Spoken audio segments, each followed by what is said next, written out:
Mapagpalang araw sa lahat. For today's video, ang re-review ko po ngayon ay Mio Gravis na matte brown po. Pero pag hindi pa kayo nakasubscribe sa akin, please hit the notification bell para updated kayo sa aking mga videos. Tara, simulan natin mga guys yung review.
So mga guys, simulan natin itong review. Ito po ay Mio Gravis.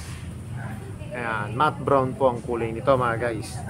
Simulan po natin sa gulong. Ang sukat po ng gulong nito ay 100 by 90, 12 po. Tapos ang tatak po nito ay IRC. Ayan.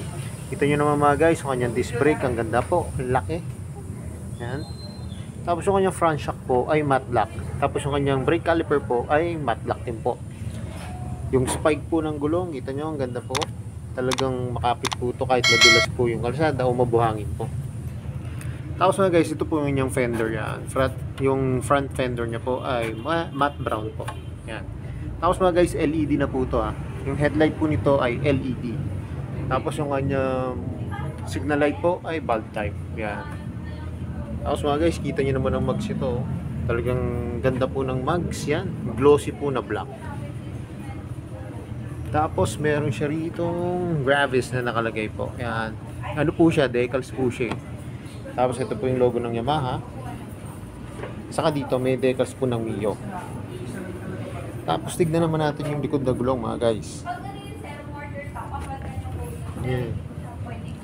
Ang sukat ng gulong nito mga guys sa likod ay 110 by 90. Yan, 110 by 90, 12 din po. Tapos pag tinignan nyo yung kanyang muffler, ang ganda po, laki po. Tapos cover na cover po yung pipe niya po ng heat guard mga guys. Saka maganda po yung heat guard niya, makapal po yung fairings. Tapos mga guys, ito yung kanyang tail light, yan. LED, ay bulb type po. Yan, bulb type po.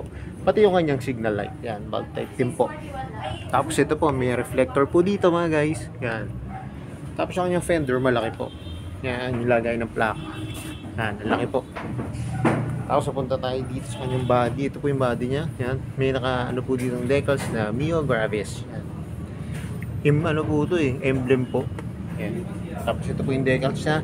May red na kulay black. Tapos mga guys, ito po yung upuan. Yan, ang ganda po ng upuan, malaki. Tapos ang ganda po kasi parang customized na rin siya. Yan. Tapos ito po yung kanyang grab bar. Yan, matte black po. Yan. Tapos pupunta tayo mga guys sa kanyang manubela. Ayan. Ito po yung kanyang manubela. Ayan. Ito po yung kanyang brake lever. Tapos mga guys, yung kanyang brake lever po ay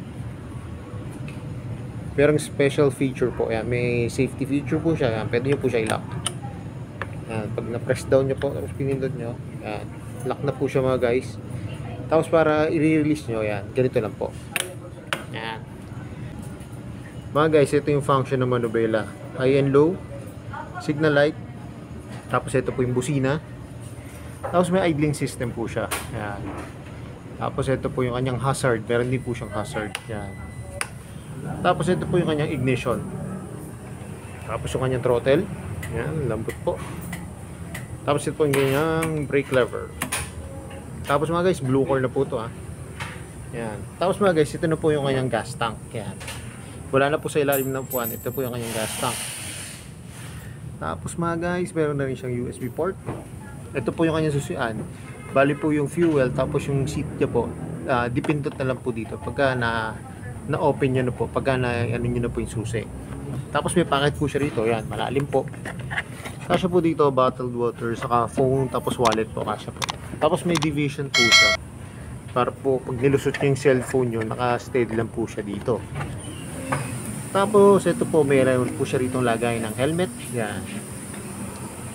Tapos mga guys, ito yung kanyang footboard. Pero mga guys, wala siya rito, yung lagay ng helmet dito sa may upuan.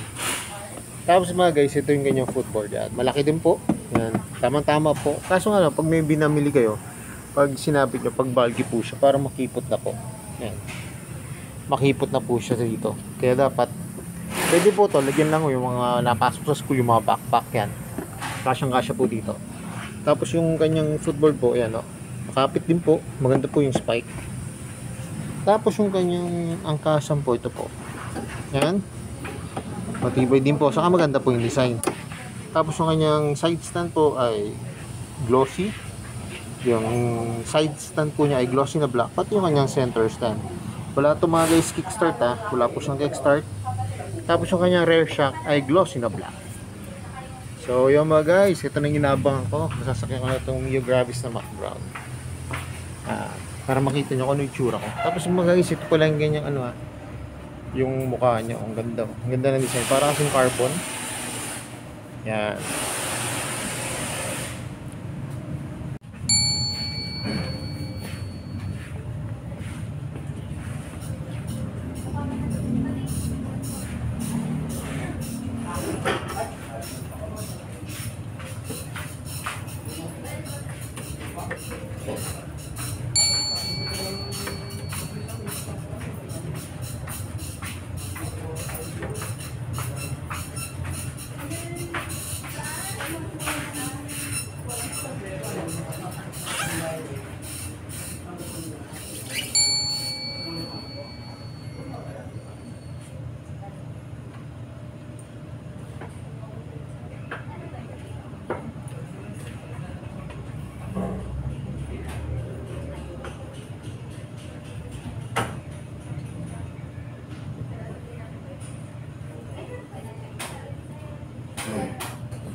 So yung mga guys, nakaupo na ako dito sa Mio Gravis na matte brown.